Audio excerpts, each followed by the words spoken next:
Por que a carne fica cara para quem está na cidade?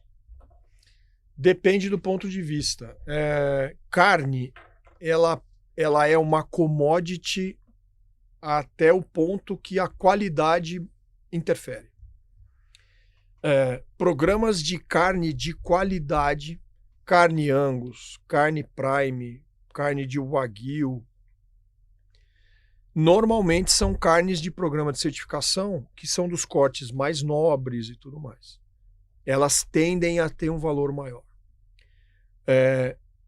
Mas o mercado, ele é regido por ondas de produção.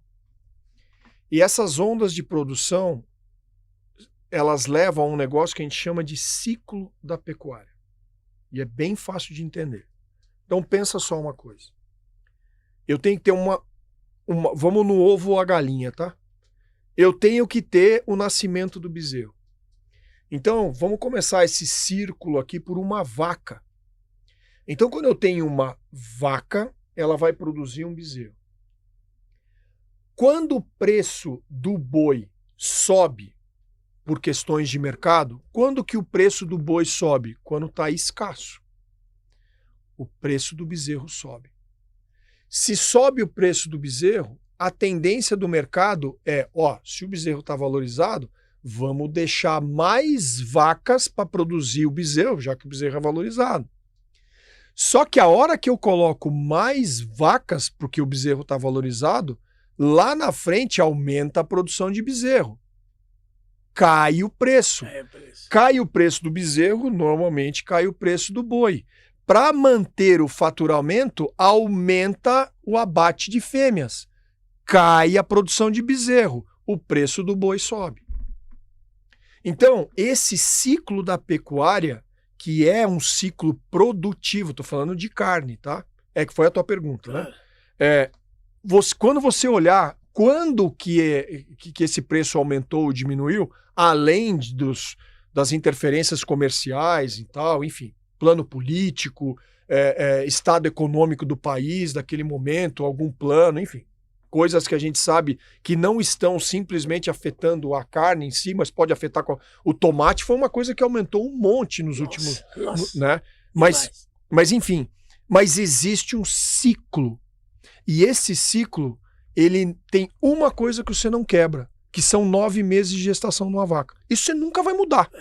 Entendeu? Agora, o resto pode ser mais rápido ou mais lento. Então, esse ciclo da pecuária, quando eu estava ainda estudando, ele demorava 6 anos.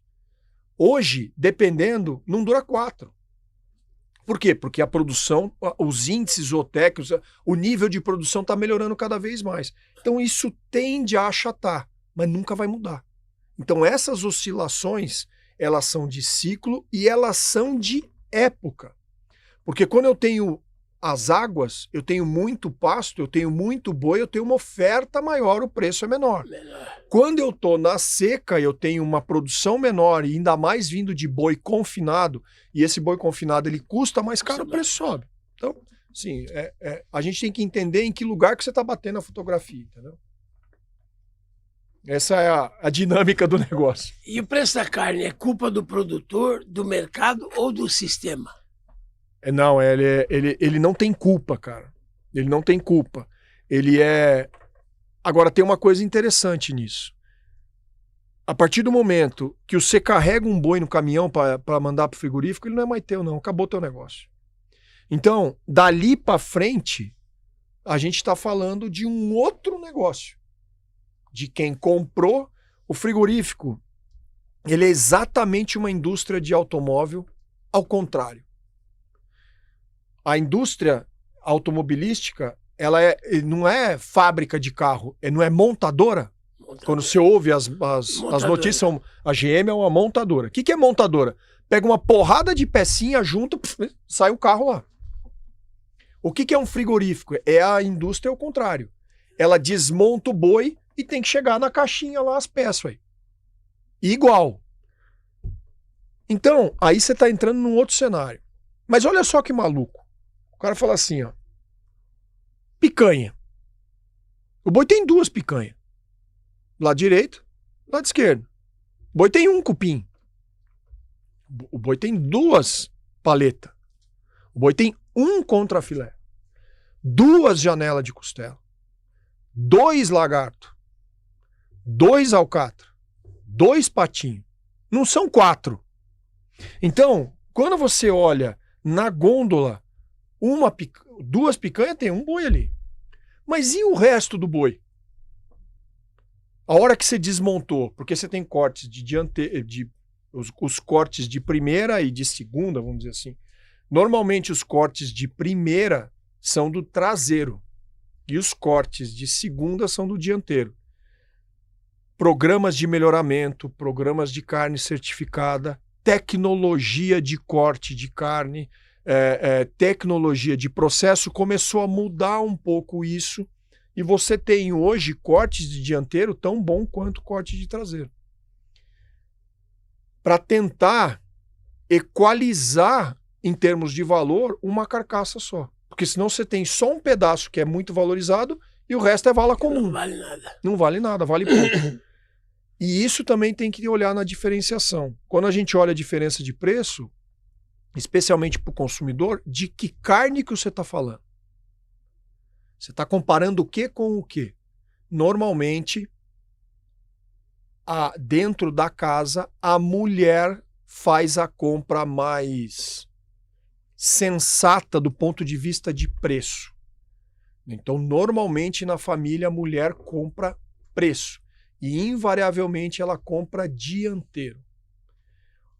O homem, na emoção, compra nada de razão e vai comprar picanha, vai comprar cortes de maior qualidade e de maior valor agregado, né? Então, esse comportamento também tem que ficar muito claro dentro dessa avaliação. E tem parte dianteira que às vezes ela é ótima, é melhor também, dependendo de como o boi foi criado, né? Criado e mais. Como que você faz? Porque eu conheço, demora bastante tempo para fazer um boi, e eu já conheço muita gente que em 5 minutos de grelha estraga tudo também, né? Então, assim, você demora um puta tempo para o cara estragar em 5 minutos. Mas a gente precisa desmistificar mais a qualidade dos cortes, né? E tem muita gente boa fazendo isso. Muita gente boa fazendo isso. Está melhorando os cortes. Muito. Estamos se especializando, ainda bem. O Brasil é potência no agro, mas ainda desperdiça dinheiro no pasto.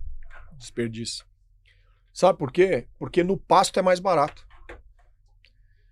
E por que no pasto é mais barato? Porque não tem nada que transforma mais a produção do que a pastagem. E se você tem uma pastagem produzindo pouco contra a mesma área que podia produzir muito, e olha a vantagem.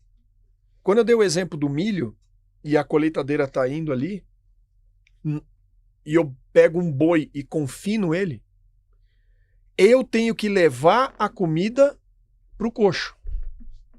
Eu estou trabalhando para ele. Aquele americano, ele está trabalhando para o boi. Quando nós estamos a pasto, o boi está trabalhando para nós. Aonde que vai ser mais barato?